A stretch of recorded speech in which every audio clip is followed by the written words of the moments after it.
chapter 18 in the book of Exodus. Puri ng Panginoon at tayo ay nakarating na sa chapter na ito. Gumaganda na ng gumaganda, no? Yung mga kaganapan at mas lalong nagiging kapanapanabik yung mga kaganapan, ano? Chapter 18, okay? So, but before that, quick review tayo sa chapter 17, which is yung napag-aralan natin last week, ay talaga napakaganda, no? So, chapter 17, so quick review, refresh, ang nakita natin doon, napag-aralan natin about the Israelites ay napunta sila doon sa tinatawag na lugar na Rephidim. Yung Rephidim, ano? Which means, nasabi doon, ang kahulugan niya ay resting places. Yeah, out in the midst of the wilderness desert, ay napunta sila doon sa Rephidim, na kung saan ay resting place, sila ay makakapagpahinga. At sabi nga doon ay yung lugar na yun ay napakaganda, may puno, luscious green, kung saan ay talagang ikaw ay makakapagpahinga ng maayos. Diba? Sa gitna ng disyerto na mainit, imagine, no, may ganung area na pinrovide ng ating Panginoon para sa mga Israelites. Sila ay ma-comfort, makapagpahinga. Diba? Sa puno, diba? Napakasarap magpahinga. Kahit na mainit. Diba? Naalala ko sa probinsya, sa Abra, kahit na tanghali, diba? Mainit. Pero kapag ka nandun ka sa ilalim ng puno ng mangga, may lilog, and then may papag, ang sarap. Malamig yung hangin. Kaya sila ay nagpahinga dito, no, sa Rephidim. Kaya lang ang problema ay wala silang tubig na mainom. Sila ay nabuhaw. Yan. Ngunit walang tubig. Kaya nakita natin dito na sila ay nauhaw, kaya sila ay nag-complain na naman kay Moses. Nag-murmur na naman sila, nag-complain na naman sila kay Moses dahil sila ay nauuhaw. Which is, yun naman ay yung pagkauhaw ay basic, ano? Basic sa atin as human. Ano, magutom, mauhaw, mapagod. Diba? Dahil sa kanilang paglalakbay, syempre, nakakapagod yan, nakakagutom at nakakauhaw.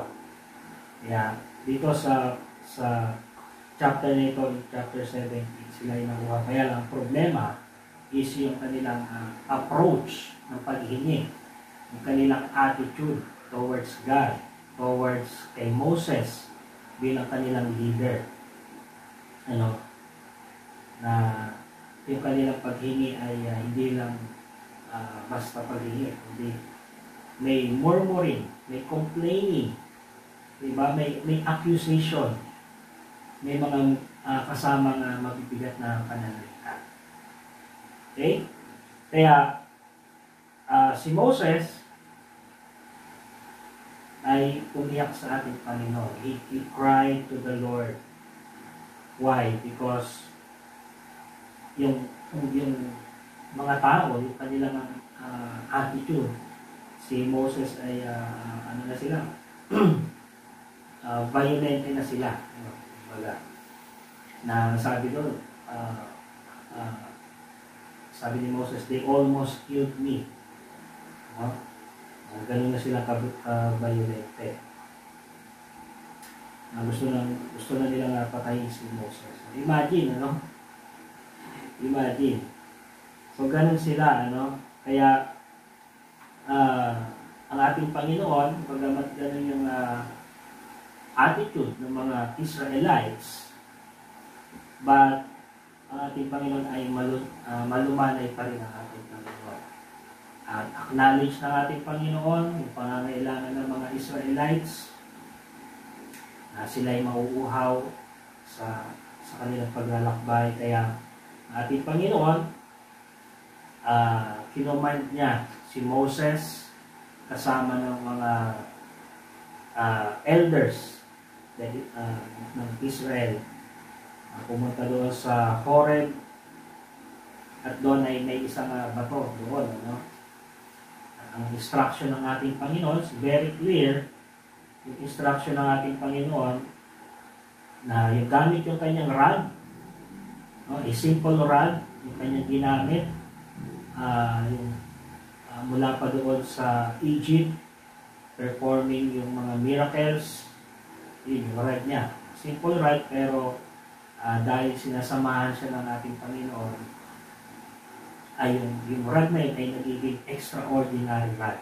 Nagiging makapangyarihan yung rod na yun. Ano? Kaya, command ng ating Panginoon, doon sa rock in Horeb, i-strike niya, no? Papaluin niya yung rock, and then water will come out. Lalabas yung tubig. Kasaganang tubig.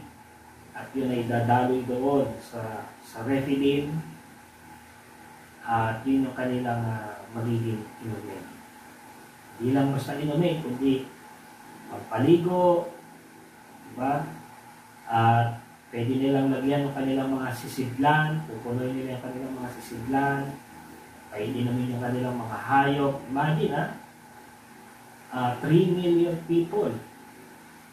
Napakarami at kasama pa yung mga hayop. Kaya tunay na masaganang tubig yung umagos doon. Yun. So, sa madaling salita ay nakainom ang mga tao at naipsan yung kanilang mga uhaw. Sila ay muli na-refresh at na-recharge. At sila ay na-comfort. No? Naipsan yung kanilang mga uhaw. At maging yung kanilang mga pagod. Okay? Kaya pinapakita doon yung grace and mercy ng ating Panginoon. Above all, no? Palagi nauuna yung grace and mercy ng ating Panginoon. Palagi above all yung biyaya at habag ng ating Panginoon. So, bagamat ganun yung kanilang attitude towards God, but He is full of grace, He is full of mercy. And sabi ng Bible, His grace is sufficient to all of us. Okay? His grace is sufficient to all of us. At makikita rin natin doon na God is truly the long-suffering God. Okay? Kahit na gano'n sila ay makikita natin na mahinahon pa rin ang ating Panginoon. Long-suffering God. And then, in our spiritual life, as believers, as Christians, nakita natin doon in chapter 16, nasabi na Jesus Christ is our daily bread. Okay? Sa Israelites, pinurubay sila ng Panginoon ng daily manna bilang kanilang pagkain, bread from heaven, every day, yung kanilang pagkain for 40 years, hanggang sa sila ay makapasok o makarating doon sa promised land, sa land of Canaan for 40 years. Every day, every morning, pinoprovide yun ng ating Panginoon sa Israelites. But sa ating panahon ngayon, as Christians, as believers, si Jesus Christ, yung ating daily manna, o yung ating daily bread. Okay? Kaya, di tayo mabubuhay, nang wala yung ating daily bread, si Jesus Christ. And then in chapter 17, with tubig naman, Jesus Christ is the living water. Okay? Sabi ni Jesus Christ in John chapter 6, verses 29 to 35, sabi ni Jesus Christ, He who comes to me, sabi ni Jesus Christ, I am the bread of life. He who comes to me will never be hungry. and he who believes in me will never be thirsty. He is the living water. John chapter 6. And then, victory over the Amalekites, first battle ng mga Israelites, mula nung lumabas sila doon sa Egypt. This is their first battle, at yung mga Amalekites ang kanilang kalaban, descendants ni Esau, yung mga Amalekites na ito. Ayan. But then the Israelites prevailed over the Amalekites. Natalo nila yung mga Amalekites. Why? Because nakita natin doon, ang Panginoon ang itinaas nila. Okay? Diba? Sabi doon, yung kapag nakataas yung kamay ni Moses, hawak yung kanyang rod, ay nananalo yung mga Israelites. Pero dahil sa nagiging heavy yung kanyang kamay, bumababa, natatalo yung mga Israelites. Kaya yung kanyang kasama, magkabila, si Aaron at saka si Hur, binigyan siya ng upuan, upo siya doon, at hinawakan yung kanyang kamay o braso, magkabila, para manatiling nakataas, no, yung kanyang mga kamay. At hanggang sa matapos yung labanan, nakataas yung kamay ni Moses, katulong ng dalawa, kaya na-defeat nila yung mga Amalekites. At yun ay hindi dahil sa kanilang kalakasan, hindi dahil sa kanilang dami. Na-defeat nila yung mga Amalekites dahil sa tulong ng ating Panginoon. Dahil itinataas nila ang ating Panginoon, sabi doon, the Lord is our banner, Jehovah Nissi. Tinataas nila ang Panginoon. Kaya, na-defeat nila, dineliver sila ng ating Panginoon against their enemies. Okay? So that is how we fight our battle. At ang sabi ng Bible, ang ating battle dito sa ating buhay ay is not against flesh and blood, but spiritual battle. Okay? Meaning, ang kalaban natin ay principalities and powers and the rulers of the darkness of this world. Yun ang kalaban natin dito, mga kapatid. Okay? Kaya, how do we fight our battle? Nakita natin doon sa chapter 16, palagi natin itataas ang ating Panginoon. Lift up the banner. Ayan, ang ating Panginoon, Jehovah Nissi. Palagi, name ng ating Panginoon, itataas natin, and our hands lifted up. Meaning, ito yung tanda ng ating full surrender sa ating Panginoon. Dahil wag nating aangkinin yung battle. Although may battle tayo sa ating buhay, pero wag nating aangkinin yung battle. No? Dahil sabi ng Bible, the battle is not ours, but the battle is the Lord's. Okay? Ano man yung battle natin sa buhay, pinagdadaanan sa buhay, itaas natin yan sa Panginoon. Lord, this is my battle sa oras nito. Kaloob natin sa ating Panginoon. Ibigay natin sa Panginoon. Itaas natin yung ating mga kamay sa Panginoon. Tanda ng ating full surrender, humbleness sa ating Panginoon. Ibig sabihin, wala tayong magagawa sa ating mga sarili. Imagine, kasi ang kalaban natin, principalities and powers and rulers of darkness of this world. Okay? Kaya, yung laban na yan, para yan sa Panginoon. Okay? So that is how we fight our battle. With our hands lifted up and our knees, ating mga tuhod, kneeling down, full surrender. Full surrender tayo sa ating Panginoon. Sabi doon, pag tinataas natin ang ating Panginoon, ay pagtatagumpayin tayo ng ating Panginoon. Pagaya ng mga Israelites, kung paano kung paano sila pinagtagumpay ng ating Panginoon. Okay? Parang ito ay isa sa, sabihin natin, training na nila. No? Kasi imagine, doon sa promised land, doon sa land of Canaan, hindi lang isang ites yung kakalaban nila, maraming ites yun. Jebusites, diba? Hivites, Hittites, ano pa, Perizzites, marami. Kaya dito ay tinitry na sila ng ating Panginoon. Diba? Exactly, kaya dinal sila ng ating Panginoon. For the training. Okay? And then, ganun din, sa kanilang paglalaban, ay tinuturuan din sila ng ating Panginoon.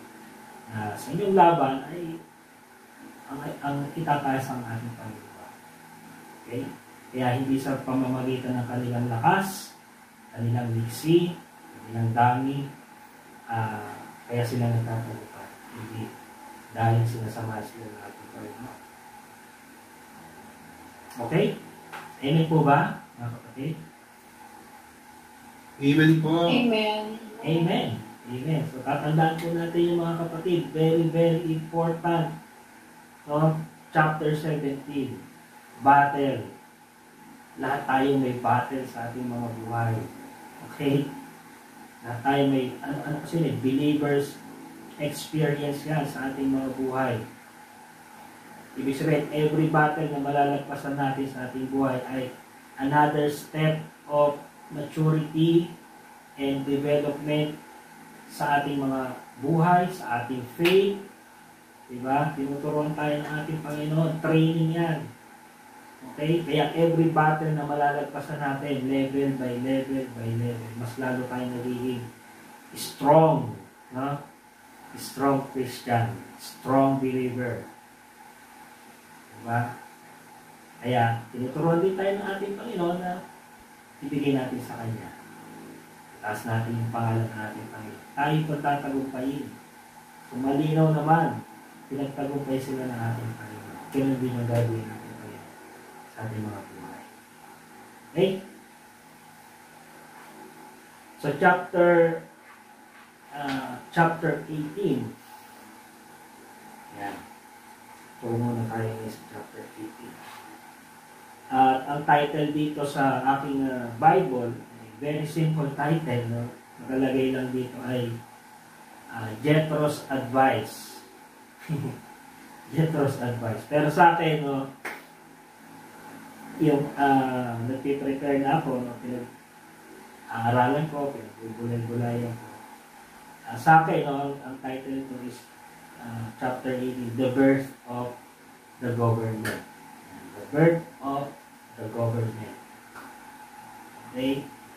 Mamaya, makikita natin bakit.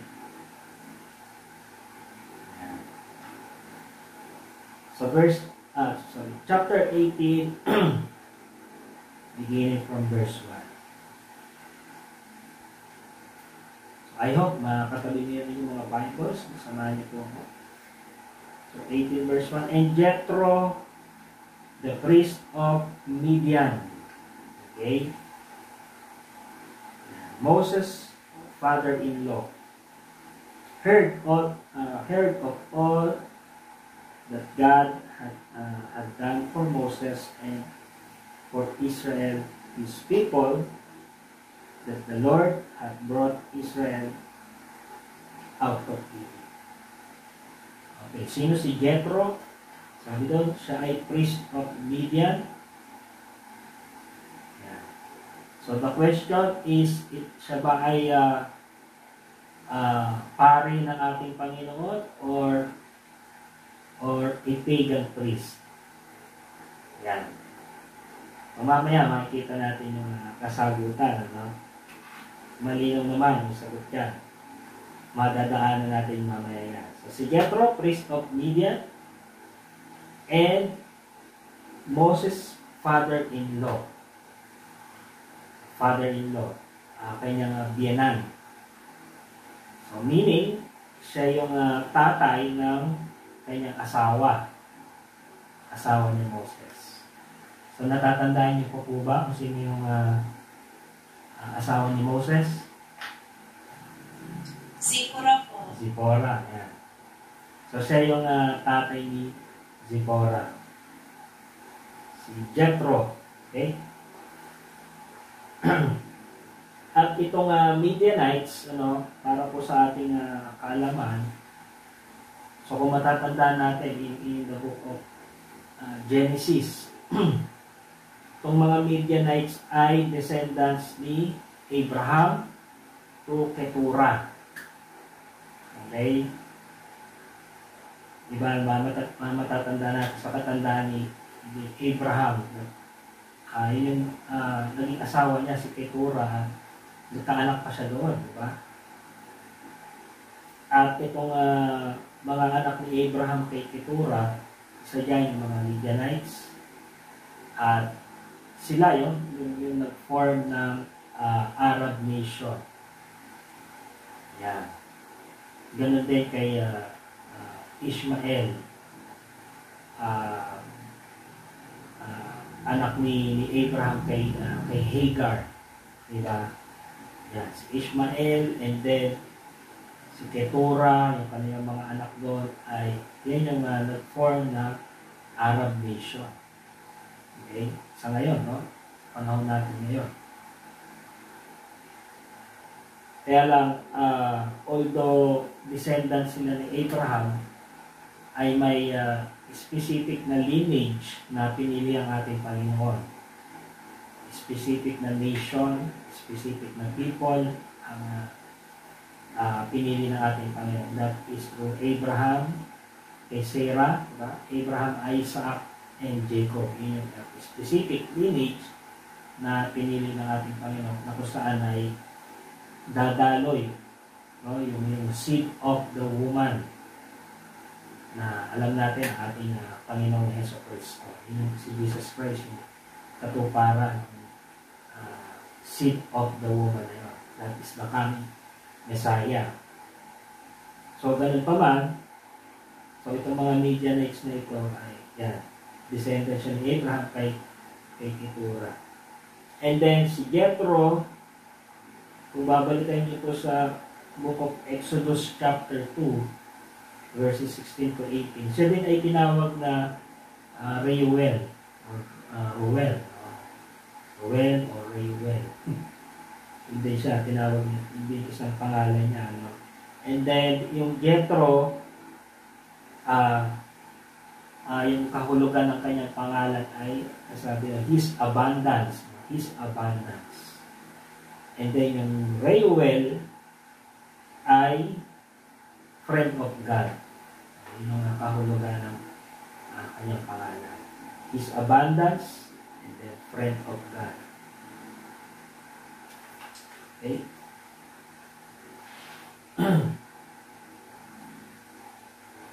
So, narinig ni Jethro, ang sabi doon, yung mga ginawa ng ating Panginoon, mga miracles, mga kamanghamanghang ginawa ng ating Panginoon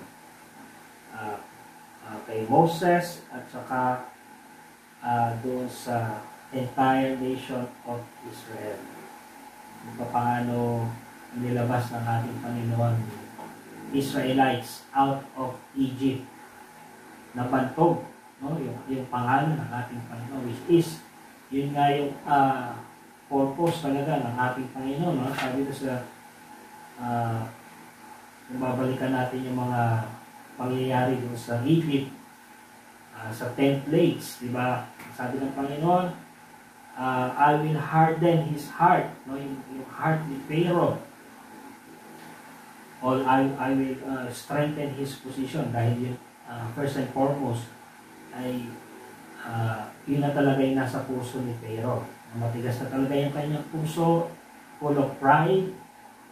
At sabi doon, God harden his heart, and then gumawa ng ating Panginoon ng mga miracles, yung 10 plagues, at nasabi ng ating Panginoon for the purpose na mapabantog, no, yung kanyang pangalan. Yan. Kaya yung mga katabing bansa nila, nation, isa na dito yung media, narinig nila, nalaman nila, no? Yung mga pangyayari na yun. Kaya ito. At saka kung papaano inilabas ng ating Panginoon entire nation of Israel out of Egypt. Imagine, no? 3 million people. No? Kaya sa kapangyarihan lang ng ating Panginoon, hindi kaya ni Moses yun. Diba? Kung tao lang, hindi kaya ng tao yun. Imagine, 3 million people, di ba? Na aalisin mo doon sa isang bansa, di ba? Ilalabas mo sa isang bansa. At talagang yun ay gawa ng ating Panginoon. At kaya nakilala at nalaman ng ibang mga bansa yung mga kamangha-mangha na ginawa ng ating Panginoon. Verse number 2, Then Jethro, Moses' father-in-law, took Zipporah, Moses' wife, after he had sent her back, with her 2 sons, of whom the name of one was Gershom, for he said, I have been a stranger in a foreign land. And the name of the other was Eliezer, for he said, the God of my father was my help and delivered me from the sword of Pharaoh. So, nung malaman ni Jethro yung mga pangyayari na yon, ay siya ay nagpasya na puntahan si Moses. Okay?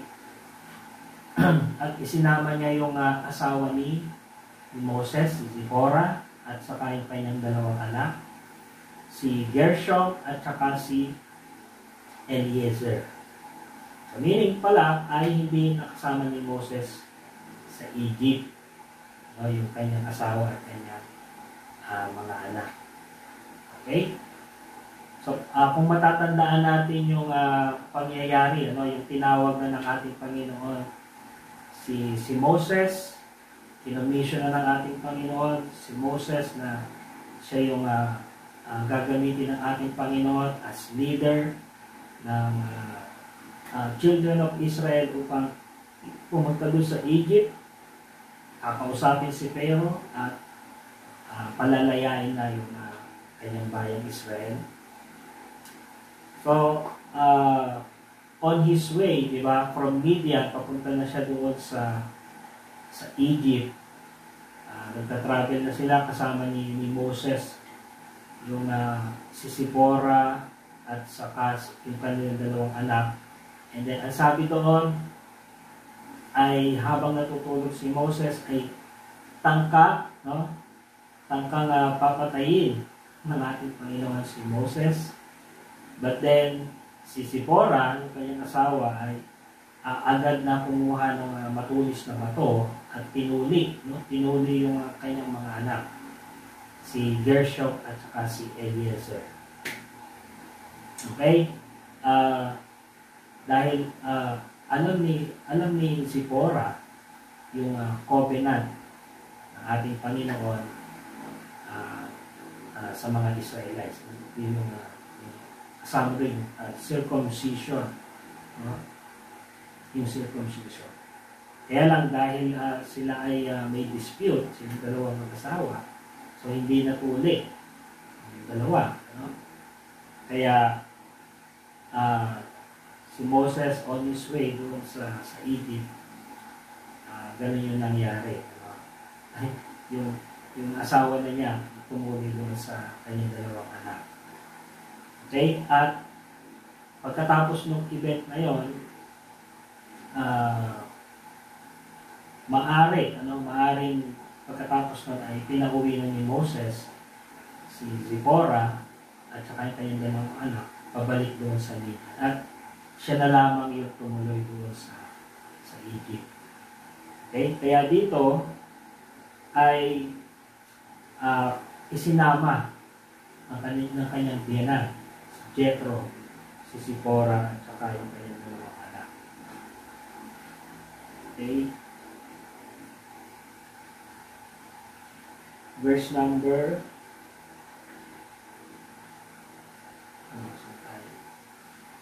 Verse number 5. And Jethro, Moses' father-in-law, came with his sons and his wife to Moses in the wilderness. Nag-reunion sila, nagkita-kita ulit sila. No? Mahabang panahon din sila ngayon, hindi nagkasama. No? Where he was encamped at the mountain of God. Doon sa Mount Horeb. No? Verse 6. Now he had said to Moses, I, your father-in-law, Jethro, am coming to you with your wife and her 2 sons with her. And then verse 7, so Moses went out to meet his father-in-law. He bowed down and kissed him. And they asked each other about their well-being, and they went into the tent. Ayan, nakita-kita sila, no? Siyempre, they missed each other. Matagal sila hindi nagkasama, kita-kita, reunion sila. Ayan. At siyempre, mag-uusap, ano? Magkukwentuhan. Diba? Ano nangyari? Ano? Kamusta na? Diba? Kamustahan? Balita ko, ganito yung mga nangyari. Diba? Ayan. Ask each other their well-being, and they went into the tent. And verse 8, and Moses told his father-in-law all that the Lord had done to Pharaoh and to the Egyptians for Israel's sake. All the hardship that had come down upon them on the way, and how the Lord had delivered them. Lord, kinuwento ni Moses lahat, ang sabi doon, yung 10 plagues, diba? Tatay, ganito yung nangyari, no? Sa Egypt, kay Pharaoh, no? Plague by plague, yung pinulila ng ating Panginoon. And then, pinayagan na kami ng Panginoon, ni Pharaoh na lumabas sa Egypt, and then, nandun na kami sa Red Sea, tatay, wala na kami ibang tatakbuhan, hinahabol kami ng mga Egyptian. Ang Panginoon, hinati niya yung dagat. Diba? Pinukwento niya kay Jethro. Hinati niya yung dagat. Doon kami dumaan sa pagitan ng mga tubig. Tuyo yung nilakaran namin. Okay? Nung kami nakatawid na, sumunod yung mga chariots, yung mga army ni Pharaoh, at muling ipinalit ng ating Panginoon yung tubig at sila yung nalunod. So, all the hardship, ang kanilang paglalakbay, but then, I believe, no, sa kanyang kwento na yun, palagi niya ikinukwento yung kabutihan ng Panginoon. Hindi sila pinabayaan ng Panginoon. Everyday, pagkain, sila ng uhaw, binibigyan sila ng tubig ng ating Panginoon. Lahat yan, pinuwento ni Moses sa kanyang father-in-law. And then Jethro rejoiced for all the good which the Lord had done for Israel, whom he had delivered out of the hand of the Egyptians. Marinig ni Jethro yung mga kwento ni Moses, experience ni Moses about God. Yeah. He rejoiced. Yeah. And then in verse 10, Jethro said, blessed be the Lord who has delivered you out of the hand of the Egyptian and out of the hand of Pharaoh, and who has delivered the people from under the hand of the Egyptians. Si Pharaoh, sabi doon, the priest of Midian, ay biniles niya ang ating Panginoon. And then verse 11, now I know that the Lord is greater than all the gods, for in the very thing in which they behaved proudly, He was above them. At totoo naman, Dahil ang ating Panginoon lamang ang tunay at nag-iisang Diyos. Okay? Kaya sabi ni Jethro, napatunayan natin na Panginoon, He is greater than all the gods. At makikita natin doon kung paano kinonfront ng ating Panginoon yung mga Diyos-Diyosan na sinasamba ng mga Egyptians. At napatunayan na walang totoo kahit isa sa kanila. Na ang ating Panginoon lang, si Yahweh lang ang tunay na Diyos. And then in verse 12, then Jethro, Moses' father-in-law, took a burnt offering and other sacrifice. Kaya doon sa tanong kanina na ano ba si Jethro? Pagan priest or a priest to God sa ating Panginoon? So ito yung magiging malinaw na kasagutan niya kung saan siya. Okay, kaya yung mga tanong sa Bible ay Bible din ang sasagot. The best commentary in the Bible is the Bible itself. Okay? Kaya dito, masasagot na natin yan. Jethro, Moses' father-in-law, took a burnt offering and other sacrifices to offer sa ating Panginoon. Kung siya ay pagan priest, hindi niya gagawin yan. Diba? Bagaman yung pagan priest ay nag-aalay din sila, pero sa mga Diyos-Diyosan. At ang inaalay nila ay human life. Diba? Yung mga pagano. Human life yung inaalay nila. Mga babies. Yung kanilang mga inaalay. But dito, nag-alay si Jethro ng burnt offering and sacrifices to offer sa ating Panginoon. Because he was rejoiced, no? He was blessed, no? Yung dahil sa narinig niya na kamangha-mangha na ginawa ng ating Panginoon. Piniles niya ang ating Panginoon at siya ay nag-alay sa ating Panginoon. And then Aaron came with all the elders of Israel to eat bread with Moses' father-in-law before God. Yan. Sama-sama silang kumain, nagsalo-salo.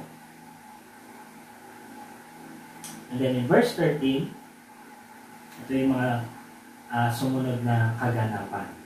Okay? Tapos na silang magkwentuhan, di ba? Nakita na, nalaman na ni Jethro yung mga pangyayari. No? Ito na yung mga sumunod na kaganapan. Verse 13. And so it was on the next day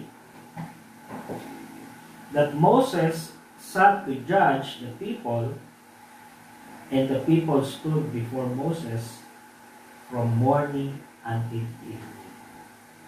So, ganun yung nangyayari. Every day na si Moses, siya yung nagiging judge, kapag ka may problema doon sa mga tao. So, from morning until evening, imagine. Kasi napakaraming tao nun. Diba? Kung, for example, estimated natin 3 million people. Kung hahatiin natin sila by families, let's say average 5 tao, nanay, tatay, yan, saka sabihin natin 3 anak. Okay, average na yon, kumbaga conservative numbers na yon. So 5 tao, kung 3 million, divide natin sa 5, so lumalabas mga approximately mga 600,000 families yun. So ang dami nun, di ba? So, syempre, nagkakaroon ng mga dispute, di ba? Kaya si Moses yung tumatayong hukom, So, from morning until evening, at yun ay nasaksihan ng kanyang father-in-law, ni Jethro. Syempre, di ba? Nandun siya. And Moses said to his father-in-law, because the people come to me to inquire of God. So, lahat sa kanya pumupunta. Okay? Kapag ka may dispute sa ganitong tao, no? Diba? Sa pamilya, may problema, sa kanya lumalapit. And then verse 16, when they have a difficulty, they come to me. And I judge between one and another. And I make known the statutes of God and His law. So kapag may problema, may lumapit sa kanya, ay inaayos niya based doon sa law and commandments, statutes, ordinances ng ating Panginoon. Okay? Doon niya sinesettle kung may dispute. Kaya lang, ang problema, napakarami nun. Siya lang yung gumagawa. So, imagine kung gaano nakakapagod yun. From morning until evening, di ba? Mula sa kaliit-liitang hindi pagkakaunawaan hanggang sa malaking issue, sa kanya lumalapit. So just imagine, kung gaano nakakapagod yun. Kaya, anong sabi ni Jethro, verse 17, so Moses' father-in-law said to him, the thing that you do is not good. Hindi maganda yung ginagawa mo. Hindi ibig sabihin yung pag-judge niya. Ibig sabihin, yung siya yung lahat ng gumagawa. Hindi yun yung ibig niya sabihin na hindi maganda. Kasi nga naman, nakakapagod yun. Sabi niya dito, sabi ni Jethro, verse 18, both you and these people who are with you will surely wear yourselves out, for this thing is too much for you. You are not able to perform it by yourself. Hindi, Moses, hindi mo kakayanin yan. Hindi maganda yung ginagawa mo, Moses. Ikaw at saka yung mga tao, parehas kayo mapapagod. Why? Because, kasi napakarami nila. Siyempre, pila-pila yan, di ba? Kung may mga dispute, kung sino yung nauna, di ba? First come, first serve. Di ba? Ako ba kung may number system na si Moses. O, ito yung number. Binibigay niya muna ng number yung mga tao. Then nakalagay doon now serving number 10. Now serving number 20. Diba? Napakarami nun. Lahat mapapagod. At saka hindi niya mauubos lahat yun. Ay sa dami. Kaya next day, gano'n na naman yung gagawin nila. Gano'n na naman yung sistema. Kaya si Jethro, sabi niya, hindi maganda yan. Parehas kayo mapapagod, parehas kayo ma-wear out.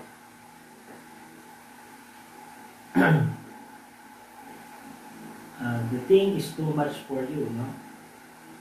You are not able to perform it by yourself. So, verse 19, kaya ito yung advice, no? Kaya may title siyang Jethro's Advice. Okay? Listen now to my voice. I will give you counsel and God will be with you. So, counsel ito ni Jethro, pero actually, ito ay wisdom na galing sa ating Panginoon. Ito din yung way ng ating Panginoon para tulungan si Moses sa ganung mga kalalagayan. Okay? So, that God will be with you. Stand before God for the people so that you may bring the difficulties to God, and you shall teach them the statutes and the laws, and show them the way in which they must walk and the work they must do, which is, yun na nga yung exactly ginagawa ni Moses, standing before God for the people, at yung kanilang mga difficulties, they bring it to God, and then tinuturuan ni Moses yung mga tao about the statutes of God, the laws of God.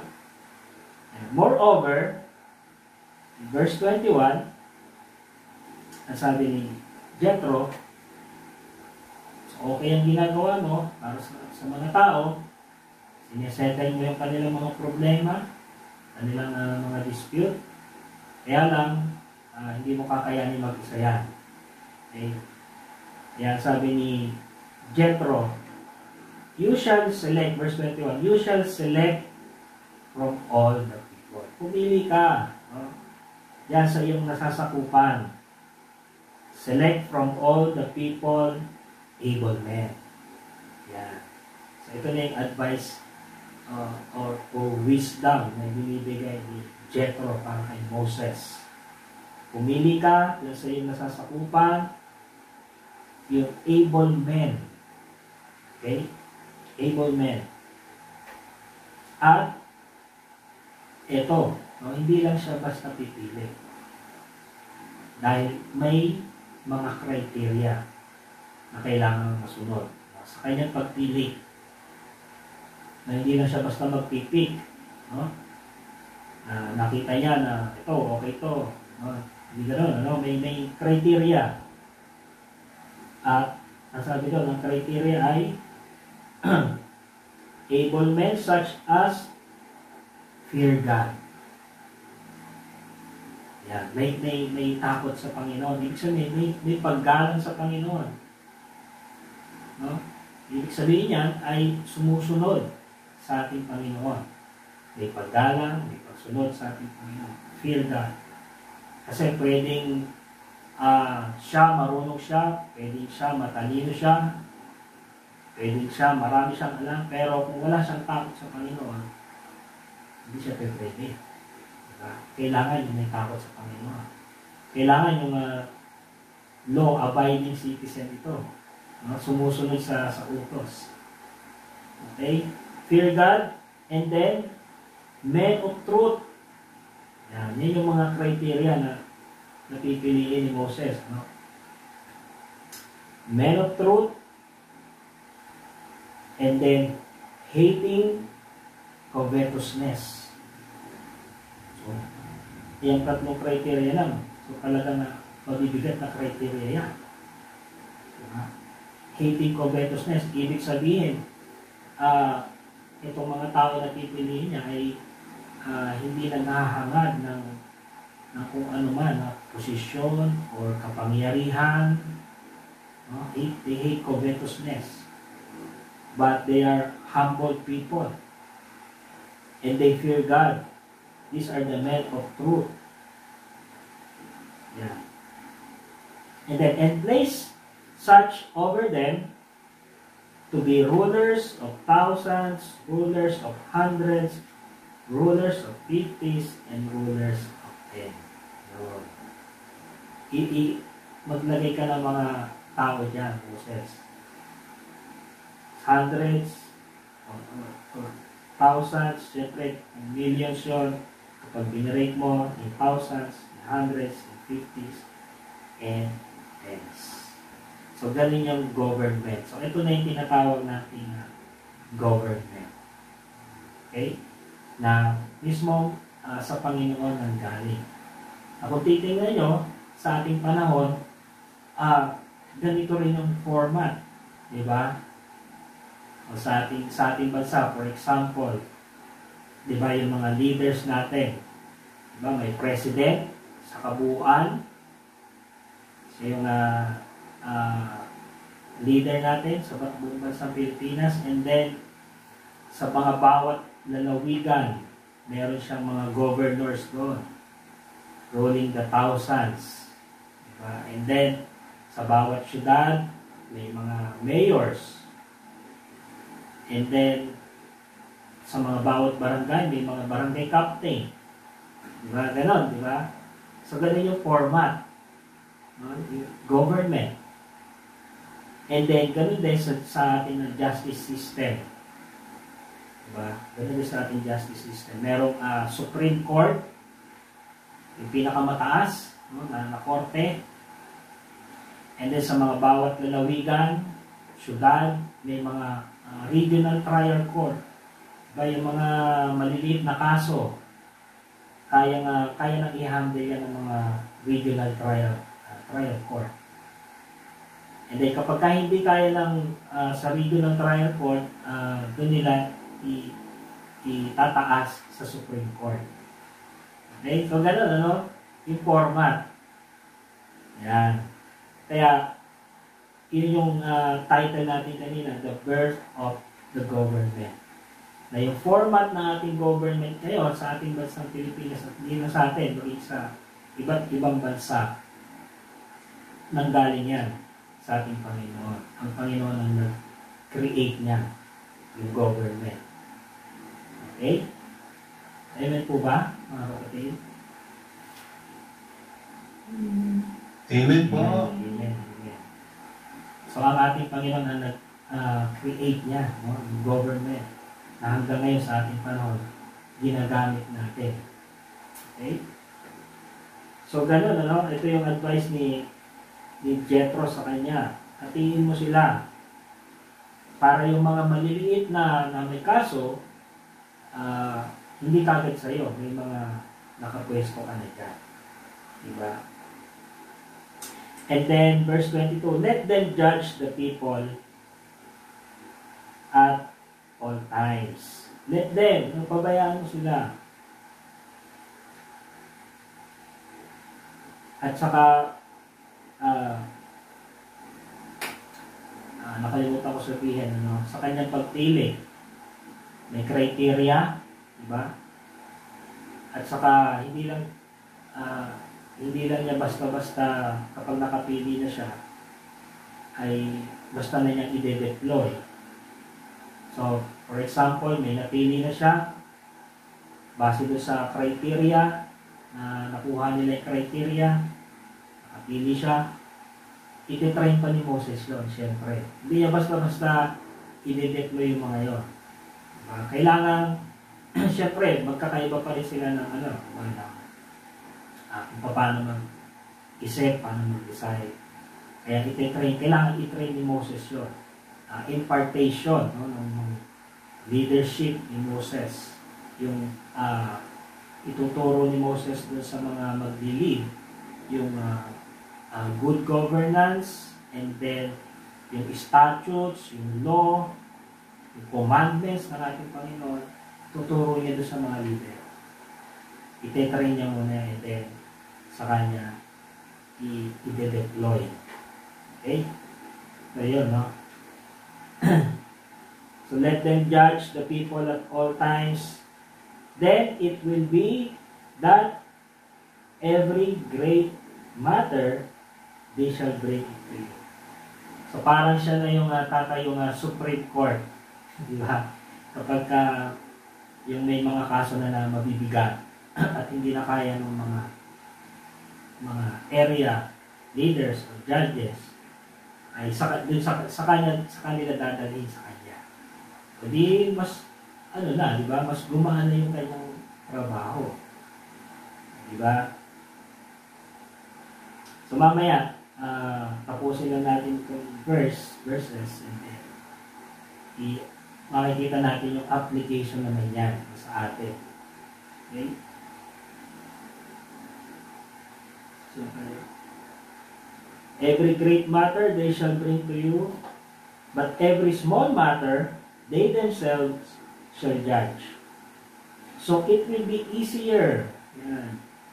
Mapapagaan yung iyong trabaho. It will be easier for you, for they will bear the burden with you. Napagaan kasi may mga kasama na siya. Di ba? May kasama na siya na bumubuhat ng burden. Marami na sila. Verse 23, if you do this thing,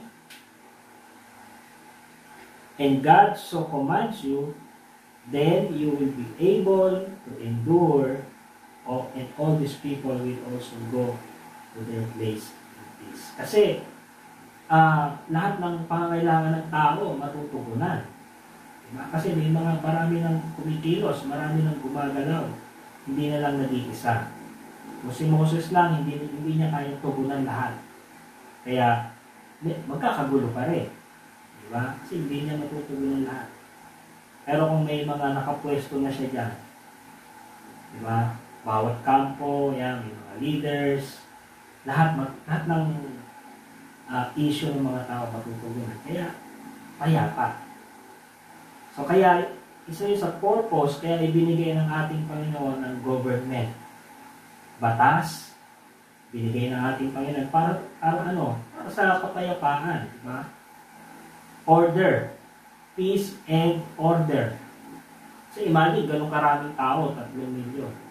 Kung wala kang batas, at kung walang mga judges, kagulo yan, di ba? Magkakagulo yan. So, kaya nilagay ng ating Panginoon ng government for peace and order. At yung batas, ito naman yung magpoprotekta sa mga karapatan ng tao. Diba? Kaya sa atin, may batas tayo. Diba? Yun yung nagpoprotekta sa ating mga karapatan bilang tao. Diba? Walang mga abuso. Dahil kung may nang abuso, ay may parusa yun. Diba? Base sa batas. Dahil lumabag sila sa batas. Okay? So, ang ganda, no? Kaya, lahat yan ay nag-originate sa ating Panginoon para sa kalusan, kapayapaan. Verse 24, so Moses heeded the voice of his father-in-law and did all that he had said. So walang sinabi na ano pa si Moses. Pero ang sabi dito, Moses heeded the voice. Sumunod kagad siya kay Jethro. Kasi nakita niya na, maganda yan. Diba? Kaya, makikita natin dito yung leadership ni Moses. Isang magaling na leader si Moses. Why? Because si Moses ay marunong siyang tumanggap ng mga payo. No? Kapag nakita niya na maganda, oo nga, maganda yan.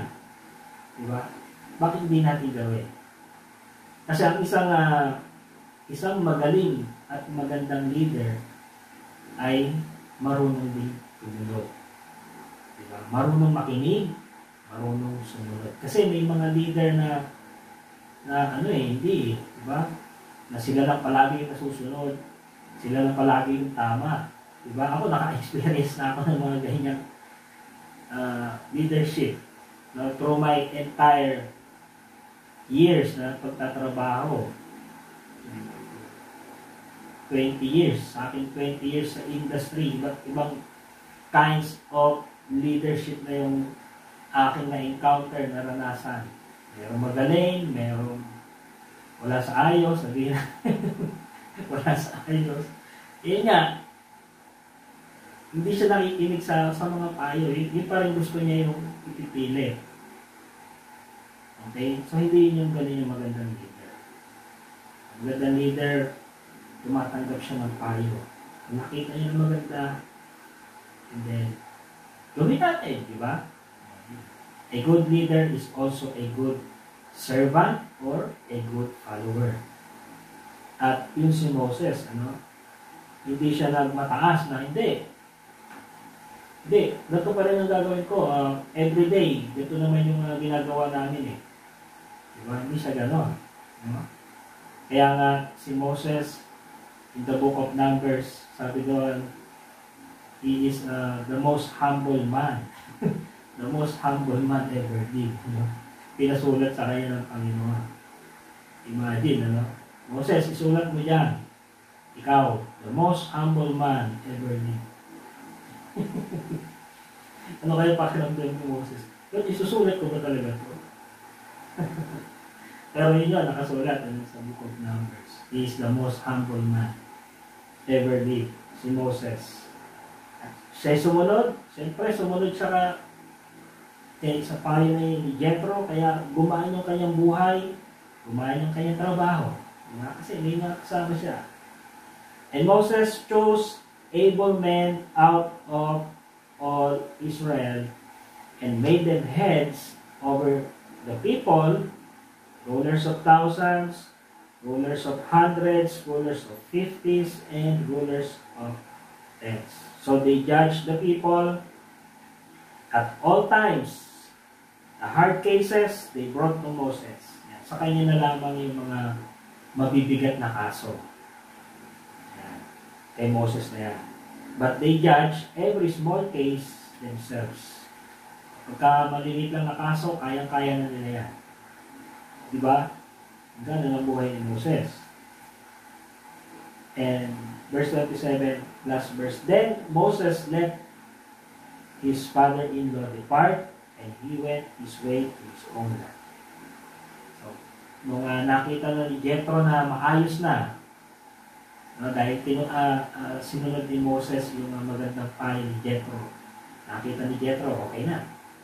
Kaya siya ay umuwi na. At siya ay bumalik na doon sa Midian. Pero naiwan na doon yung kanyang asawa, si Cora, at saka yung kanyang dalawang anak. Si Gershom at saka si Eliezer. At si Jethro na lamang yung bumalik doon sa Midian. Okay? So napakaganda, ano? Now,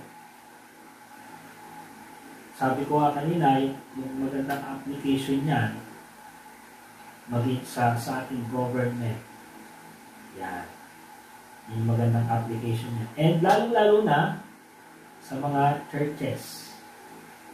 Yan. Sa mga churches. Sa mga church, may mga ikinatayo-tayo mga leaders. Yan. May mga leaders tayo dyan. And then, kaya nga, tayo ay tinawag na isang one body of Christ. Okay, ang pinaka-head natin si Jesus Christ.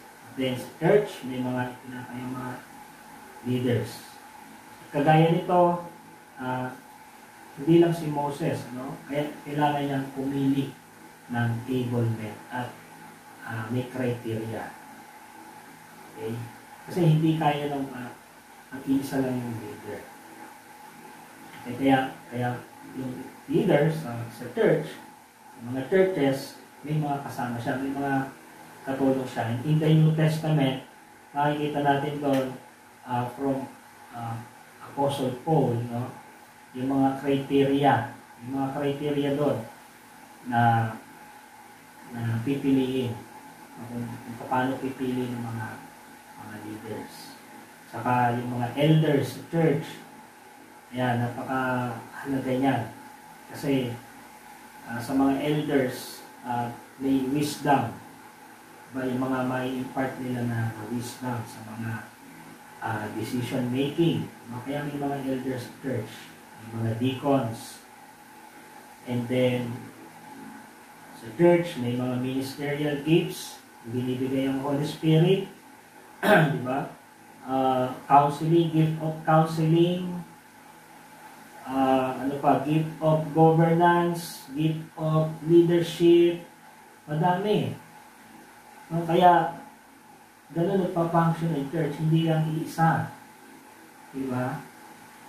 Kaya may ministerial gifts, nagkakaroon ng Holy Spirit, kaya yung body ay nagpa-function ng maayos. Diba? Hindi lahat kamay, hindi lahat mata, hindi lahat paa.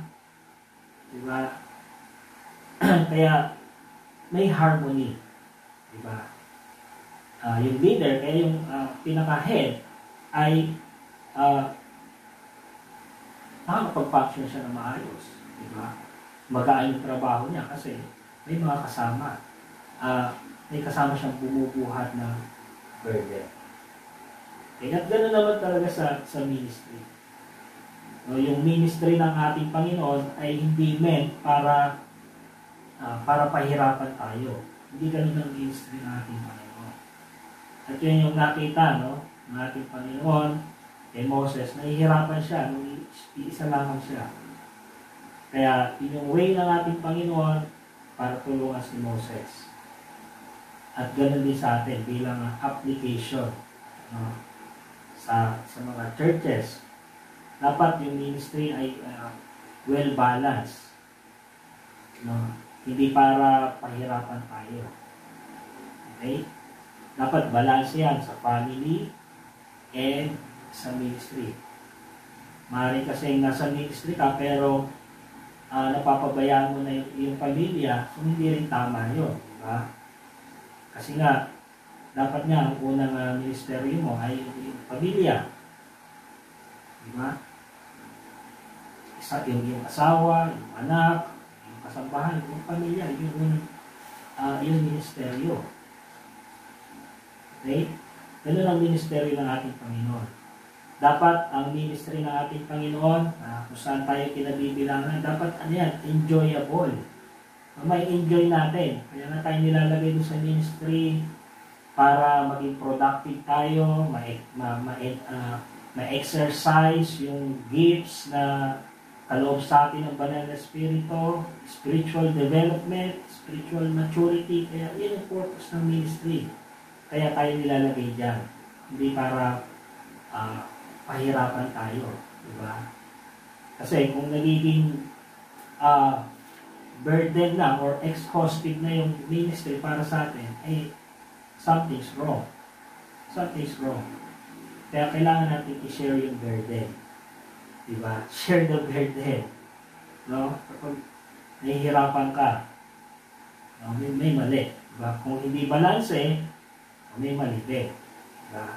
So, ganun, ano? Habang tayo naririto, yun yung enjoyment natin. Naroon tayo sa ministry. Yun yung doon tayo nagagamit ng ating Panginoon. Kaya may fivefold ministry. Diba? Apostles, pastors, teachers, prophets, evangelists. Tama ba? 5, no? So doon nahahati, ministry, ministerial gifts. Kaya sa ating mga believers, binigyan tayo ng Panginoon ng kanya-kanyang gifts para ma-enjoy natin, di ba? Yung paglilingkod sa ating Panginoon. Okay? And at the same time, doon tayo lalago. Doon tayo ma-mature kung saan tayo ginagamit ng ating Panginoon. Okay? So, yun po, chapter 18. So, napakaganda yung matututunan din natin dito sa chapter 18 na to. Okay? So, that's it. Mga kapatid. So, God's ministry should be enjoyable. Okay? Although, may mga challenges. Diba? Sa ministry, may mga challenges. Kagaya sa ating ministry na ito na pinagkaloob ng ating Panginoon, may mga challenges kami dito. Sa akin, lagi kong ipinapatutuo, kasabay ng aking trabaho, diba? May mga challenges. Pero, kapag nagagawa mo yung kalooban ng Panginoon, masaya ka, di ba? Na nai-enjoy mo, di ba? Kasi, yung gifts na pinagkaloob sa'yo, nai-exercise mo. Di ba? Pagdamat, di nga, hindi ganun kadali, di ba? Mapapagod ka rin, di ba? Na-exhaust yung katawan mo, siyempre, mapagod ka.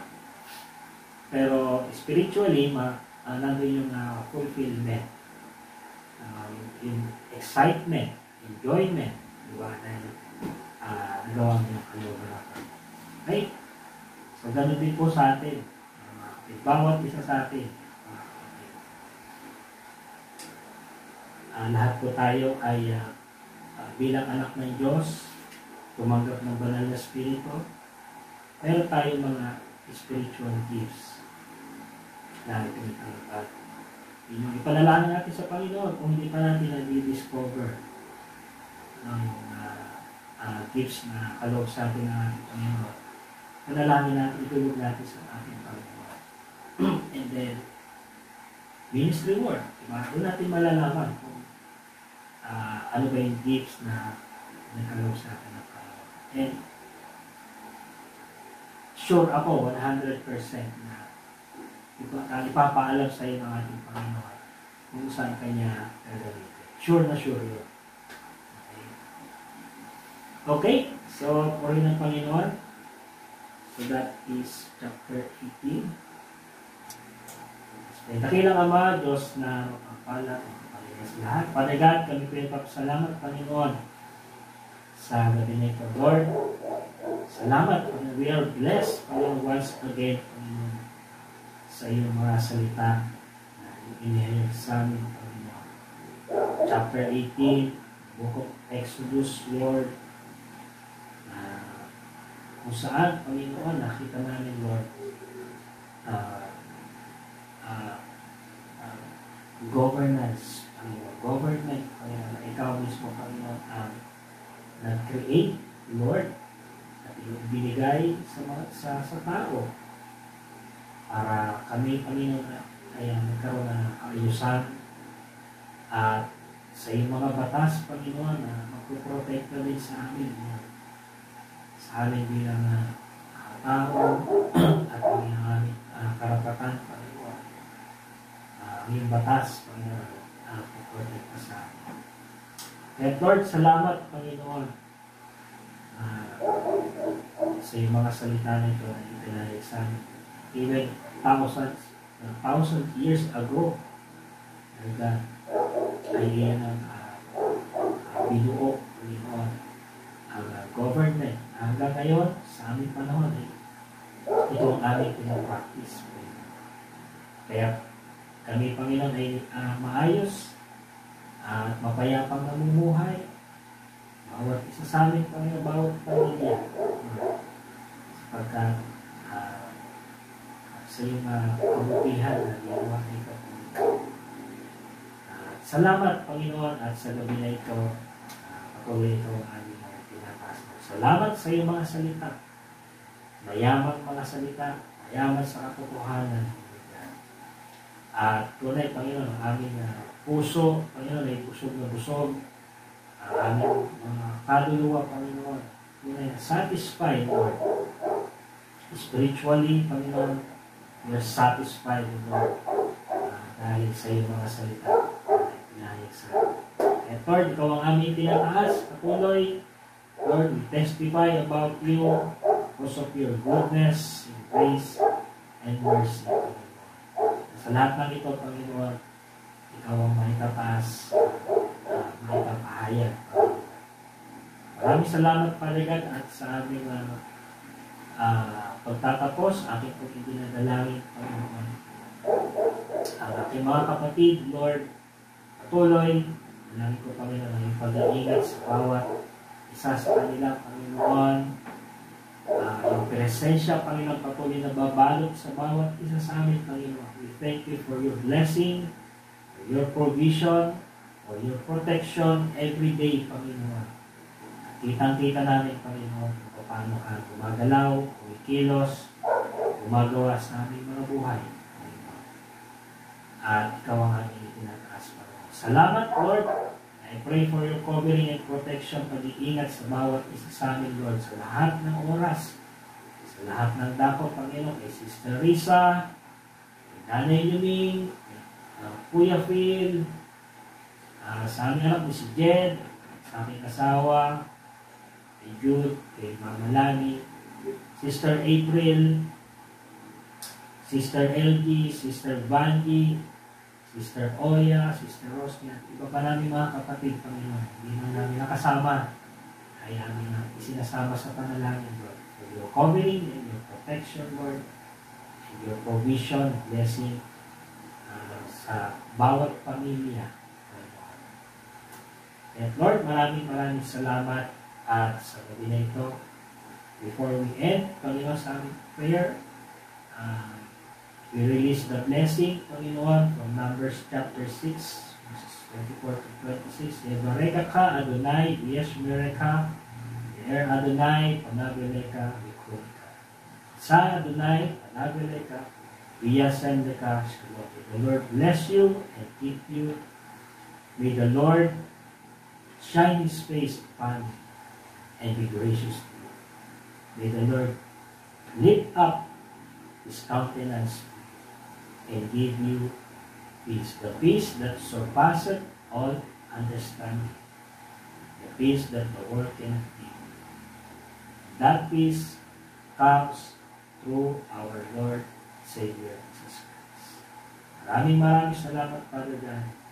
This is our prayer in the mighty name, the matchless name, the powerful name of our Lord and Savior, Jesus Christ. We pray. Amen and amen.